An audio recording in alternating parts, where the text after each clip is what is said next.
اب کچھ معاشرتی احکامات آ رہے ہیں، 8 معاشرتی احکامات آ رہے ہیں جو آج کے دور میں بھی اسی طریقے سے ویلڈ ہے۔ کسی بھی ایک صحت مند معاشرے کے لیے کن چیزوں کی ضرورت ہے، اس میں سے 2 بہت top of the list important ہیں، اور باقی 6 جو ہیں وہ چھوٹے لیول کے ہیں اس کے مقابلے پہ، لیکن یہ 2 بہت امپورٹنٹ ہیں۔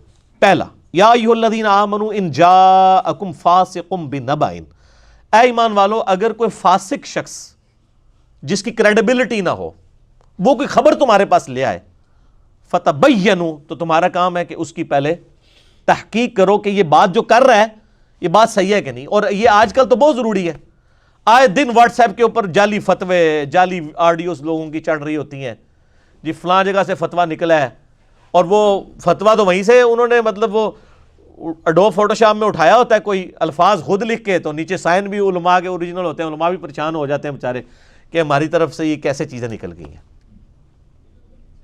تو کہا گیا کہ جب تک تحقیق نہ کرو نا، فاسق اگر کوئی شخص خبر لے آئے اس کی خبر کے اوپر اعتماد نہیں کرنا۔ ان تصیبوا قوما بجہالۃ، کہیں ایسا نہ ہو کہ کسی قوم کو تم جہالت کے اندر، انجانے میں، تمہیں پتہ ہی نہ ہو، تم نے اس کی خبر پر رائے کی ہے، اس کو تم نقصان پہنچا بیٹھو، فتصبحوا علی ما فعلتم نادمین، اور اس کے بعد پھر تم پچھتانے لگو کہ یہ کیا ہو گیا۔ اس کا ایک خاص شان نزول ہے، مسند احمد میں صحیح سند کے ساتھ موجود ہے، اور تمام محدثین نے اس آیت کے شان نزول میں وہ واقعہ نقل کیا ہے کہ یہ اسپیسیفکلی کس کے بارے میں نازل ہوئی، یہ ولید ابن عقبہ کے بارے میں آیت نازل ہوئی۔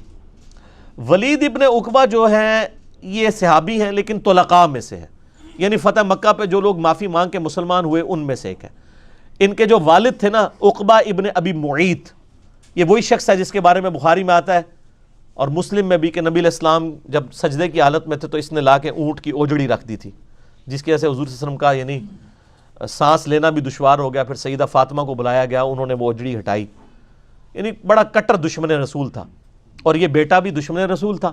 فتح مکہ پہ آپ نے عام جب معافی کی اور اعلان کیا کہ یا تو اسلام قبول کر لیا جائے، وہ سورہ توبہ کی شروع کی آیات میں آتا ہے کہ 4 مہینے کا ٹائم ہے، یا اسلام قبول کر لو یا پھر جزیرہ نما عرب چھوڑ کے چلے جاؤ، ورنہ قتل کیے جاؤ گے، کیونکہ اللہ کی طرف سے عذاب استحصال آنا تھا نا۔ میں نے بتایا نا سورہ توبہ کی آیت نمبر 14 ہے کہ اللہ تعالیٰ نے عذاب استحصال اس امت کے کیس میں صحابہ کی تلواروں سے دلوایا۔ اگلی امتوں پر نبیوں کے انکار پہ عذاب اللہ تعالیٰ خود بھیجتا تھا، کبھی پتھروں کی بارش، کبھی سمندروں میں غرق کر کے۔ ہمارے نبی کے کیس میں اللہ تعالیٰ نے تلوار مسلط کر دی صحابہ کی، کہ جو لوگ اسلام نہیں لائے، ظاہر ہے 23 سال دعوت تو دی تھی نا، تو اب عذاب تو آنا تھا نا جنہوں نے ایمان نہیں قبول کیا تھا۔ تو وہ عذاب آیا، وہ سورہ توبہ میں آیا کہ جی 4 مہینے کا ٹائم ہے، قتل کر دیے جاؤ گے، یا تو اسلام قبول کر لو یا پھر عرب کی سرزمین چھوڑ کے چلے جاؤ۔ پھر کچھ لوگ چلے گئے، زیادہ تر نے تو اسلام قبول کر لیا۔ ان میں ولید بن عقبہ بھی تھا۔ اب ظاہر ہے اس کی تربیت تو اس طرح نہیں ہوئی تھی، طلقاء میں سے تھا، معافی مانگ کے مسلمان ہوئے ہوئے تھے۔ نبی علیہ السلام نے یعنی صدقات، زکوٰۃ اکٹھی کرنے کے لیے صحابہ کرام کو ایک جگہ بھیجا، تو اس میں ولید بن عقبہ بھی یعنی شامل تھا۔ اس نے آگے خبر دی کہ فلاں قبیلہ جو ہے زکوٰۃ کا منکر ہو گیا۔ اب زکوٰۃ کا انکاری کا مطلب یہ ہے کہ وہ یعنی حکومت وقت سے ٹکرا گئے ہیں، تو نبی علیہ السلام ان کے لیے پھر ان سے قتال کے لیے پوری مہم آپ روانہ کرنے لگے۔ تو اللہ تعالیٰ نے وحی کے ذریعے بتا دیا کہ اس نے جعلی خبر دی ہے، اس نے خود سے ایزیوم کر لیا ہے، اس قوم نے تو زکوٰۃ دینے سے انکار کیا ہی نہیں تھا، وہ تو آپ کے جانثار ہیں، آپ کے ساتھی ہیں۔ تو پھر یہ آیت نازل ہوئی کہ اگر یہ فاسق اس قسم کا کوئی بندہ، حالانکہ صحابی تھا لیکن اللہ نے فاسق کہا کیونکہ تربیت نہیں ہوئی تھی نا۔ فتح مکہ پہ معافی مانگ کے مسلمان ہوئے ہوئے تھے یہ لوگ، ان کی اس طرح کی تربیت نہیں ہوئی تھی۔ تو اسی آیت کو امام مسلم نے صحیح مسلم کے مقدمے میں بھی نقل کیا ہے شروع میں، اس بات کی دلیل پہ کہ فاسق شخص اگر صحابی ہے تو اس کی روایت قبول نہیں ہو رہی، تو کوئی راوی جو ہے وہ اگر ثقہ نہیں ہوگا اس کی حدیث قبول نہیں کی جائے گی، اور اس کی دلیل میں یہی آیت لے کے آئے ہیں امام مسلم صحیح مسلم کے مقدمے میں۔ پھر وہ حدیثیں لے کے آئے کہ جی کسی شخص کے جھوٹا ہونے کے لیے کافی ہے کہ ہر سنی سنائی بات آگے کر دے، یہ حدیث بھی امام مسلم لے کے آئے۔ پھر پہلی حدیث ہی مولا علی سے لے کے آئے ہیں رضی اللہ تعالیٰ عنہ علیہ السلام کہ جس شخص نے میری طرف جھوٹ منسوب کیا اپنا مقام دوزخ میں دیکھ لے۔ تو 92 روایات مسلم کی شروع کی، وہ ہے ہی اس بات پہ ہیں کہ صرف صحیح حدیث لی جائے گی، ضعیف روایتیں نہیں لی جائیں گی. اس میں یہ بھی یہ آیت لے کے آئے. تو یہ اس سے ریلیٹڈ واقعہ تھا. تو وہ تو قوم یعنی اس کا تو رگڑا نکلنے لگا تھا غلط خبر کے اوپر.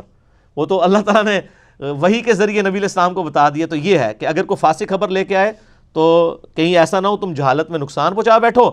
اور پھر یہ جو بندہ ہے نا جی, اس بندے نے یعنی صرف حضور کے زمانے میں نہیں, بعد میں بھی یہ یعنی مسلمانوں کے گلے کا کانٹا ہی بنا رہا ہے, ولید بن عقبہ. حالانکہ صحابی ہے. اسی کو کوفے کا گورنر لگا دیا تھا حضرت عثمان نے اپنے دور میں. آپ دیکھیں کہ نبی علیہ السلام کی وفات ہوئی, اس کے بعد حضرت ابوبکر کا دور, پھر حضرت عمر کے بھی دور, 13-14 سال ہو گئے ہیں اس کو مسلمان ہوئے, لیکن اس کی حرکتیں ٹھیک نہیں ہوئی. صحیح مسلم میں آتا ہے اس نے شراب پی کے فجر کی نماز پڑھائی, اسلام پھیر کے کہتا ہے 2 پڑھائیاں نے کہ 4. لوگوں نے کہا یار یہ کیا چکر ہوا ہے. قریب آئے, منہ چیک کیا تو بدبو آ رہی تھی شراب کی. حضرت عثمان کو خط لکھ دیا کہ یہ جناب آپ نے جو تحفہ بھیجا نا گورنر بنا کے, حالانکہ حضرت عمر نے منع کیا تھا کہ جو فتح مکہ پہ معافی مانگ کے مسلمان ہوئے نا, ان کی 3 نسلوں میں بھی کسی کو مسلمانوں کے اوپر امیر نہیں لگانا, کیونکہ ان کی تو وہ تربیت ہی نہیں ہے. لیکن وہ پھر دیکھ لیں وہ گاٹے فٹ ہو گیا, چونکہ حضرت عثمان کا یعنی یہ رشتہ دار تھا, یہ ستیلا بھائی بھی لگتا تھا ولید بن عقبہ. حضرت عثمان کو جناب لیٹر پہنچ گیا, اور یہ بخاری میں بھی آپ کو مل جائے گی حدیث, بخاری میں حضرت عثمان والے چیپٹر میں, مسلم شریف میں ڈیٹیل سے آپ کو شراب والے چیپٹر میں ملے گی. پھر حضرت عثمان نے کہا کہ میں سن رہا ہوں کہ لوگ جو ہیں وہ باتیں کر رہے ہیں کہ یہ میرا رشتہ دار ہے تو میں اس کو چھوڑ دوں گا, تو میں نہیں اس کو چھوڑوں گا, نہیں کوڑے لگواؤں گا. مسلم شریف کے الفاظ ہیں, میں نے یہ واقعہ کربلا والے اپنے ریسرچ پیپر پہ لکھی ہے حدیث, مسلم شریف کے الفاظ ہیں. حضرت عثمان نے حضرت علی کو کہا کہ اس کو کوڑے لگائے جائیں. حضرت علی نے اپنے بیٹے حسن ابن علی کو, حضرت حسین کے بڑے بھائی کو کہا کہ حسن اٹھ اور اس کو کوڑے لگا شرابی کو. تو حضرت حسن غصے میں آ گئے, انہوں نے کہا جو اس کی میٹھی کھاتا ہے نا وہی کڑوی چکھے. یعنی عثمان کیوں لگاتا ہے اس طرح کے بندوں کو گورنر, ان کی میٹھی کھاتا ہے یعنی ان سے بینیفیشری ہے وہ, کہ ان کو گورنر بھی لگاتا ہے, اب کڑوی بھی خود چکھے, ہم کیوں کوڑے لگائیں. اور اٹھ کے وہاں سے چلے گئے, اپنے باپ حضرت علی کی بات نہیں مانی. کیوں؟ کیونکہ اس وقت قبائلی سسٹم تھا, یہ بنو ہاشم سے تھے, وہ بنو امیہ سے تھا. تو حضرت حسن نے کہا کہ میں کوڑے لگاؤں گا تو یہ کہیں گے جی بنو ہاشم کے بندے نے کوڑے مارے ہیں جی ولید بن عقبہ کو. اور آپ دیکھ لینا بعد میں پھر حضرت معاویہ نے یہی کچھ ہی ہوا ہے نا, حضرت علی کے خلاف جو کھڑے ہوئے ہیں اور بغاوت کی ہے وہ اسی بنیاد پہ خاندانی تعصب ہی تھا نا. حضرت حسن نے اسی وقت بانپ لیا. پھر حضرت علی نے ایک اور شخص کو کہا کہ تو کھڑے ہو کے کوڑے لگا, اس نے لگائے. 40 کوڑے جب پورے ہوئے تو حضرت علی نے کہا بس. نبی علیہ السلام 40 لگواتے تھے, حضرت عمر 80 لگواتے تھے, میں دونوں کو جائز سمجھتا ہوں لیکن 40 پہ ہی روک لو. تو اس کے بعد پھر یہی وہ بندہ تھا جس کی وجہ سے پھر حضرت عثمان کے لوگ خلاف ہونا شروع ہو گئے کہ کس طرح کے لوگوں کو ہم پہ امیر لگاتے ہیں. پھر آہستہ آہستہ پھر وہ شہادت تک ان کی یعنی معاملات چلے گئے. یہ ایک علیحدہ سے ٹاپک ہے, میرا واقعہ کربلا والا آپ ریسرچ پیپر پڑھ لیں, اس میں حضرت عثمان کی شہادت کے اصلی اسباب میں نے بتائے ہیں. ایک تو وہ جعلی اسباب ہے نا کہ ایک عبداللہ بن سبا تھا, وہ یہودی تھا, یہ کر دیا, سارے نو پاگل بنا چھڑا ایک کلے بندے نے. ایڈی ٹرینڈ قوم جنہیں رومن اور پرشین امپائر ہولڈر دیا ہے, اس کو ایک بندے نے چکر چڑھا دیا. یہ آل امیہ کی بدماشی کو چھپانے کے لیے انہوں نے ایک یعنی کریکٹر اس اعتبار سے انڈیوس کر دیا. حالانکہ عبداللہ ابن سبا بعد کی پیداوار ہے, اس کو حضرت علی نے قتل کروایا تھا, اس کا شہادت عثمان میں کوئی تعلق نہیں. شہادت عثمان کے اسباب آپ لکھیں یوٹیوب پہ, شہادت عثمان کے اسباب, تو لاکھوں لوگوں نے میرا کلپ دیکھا ہے کہ حضرت عثمان کی کچھ پالیسی سے صحابہ کو اختلاف ہوا تھا, صحابہ ہی ان کے خلاف کھڑے ہو گئے تھے. ایک تلخ داستان ہے, اس کو میں یہاں پہ چھوڑتا ہوں چونکہ ولید بن عقبہ کا ذکر ہے تو میں نے اس کو یعنی ضمناً ڈسکس کر لیا. تو یہ ولید بن عقبہ وہ تھا, اور یہ یعنی اس اعتبار سے بھی بدوایا ہوا شخص ہے کہ جز رفع الیدین کے اندر بھی موجود ہے.